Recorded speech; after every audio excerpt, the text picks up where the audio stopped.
Hello everyone, আশা করি সবাই ভালো আছেন। চলে এলাম একদম নতুন একটি ভিডিও নিয়ে। আজকে আমি আছি আমাদের শহর দিনাজপুরের খুব পরিচিত একটি জায়গায়, মালদাপট্টির বাঞ্ছারাম ব্রিজের কাছে আহার রেস্টুরেন্টের ঠিক সামনে।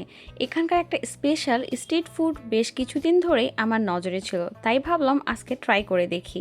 এই যে দেখতে পাচ্ছেন আহার রেস্টুরেন্টের ঠিক সামনে বসা এই দোকানটা, এখানে বসেন এক দারুণ মানুষ, আর ওনার হাতের স্পেশাল একটা আইটেম আছে এখানকার মানুষের মুখে মুখে ফেলছে। সেটা হলো ডিমের চপ মাখা। সাথে কিন্তু এখানে চটপটিও পাওয়া যায় এবং মুড়ি মাখাও পাওয়া যায়। অবশেষে আমার হাতে চলে এসেছে সেই কাঙ্ক্ষিত ডিমের চপ মাখা আর চটপটি।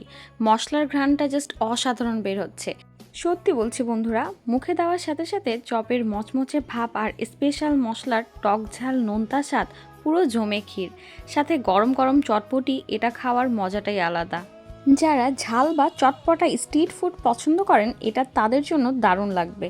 দামটাও একদম হাতের নাগালে। আপনারা যারা দিনাজপুরে আছেন বা কখনো বাঞ্ছারাম ব্রিজের এদিকে আসবেন, তারা এই খাবারটা কখনোই মিস করবেন না, বিশেষ করে ডিমের চপ মাখাটা। কেমন লাগলো আজকের এই ছোট্ট ভ্লগটি কমেন্টে জানাতে ভুলবেন না। দেখা হবে পরবর্তী নতুন কোনো ভিডিওতে। ভালো থাকুন, সুস্থ থাকুন, আল্লাহ হাফেজ।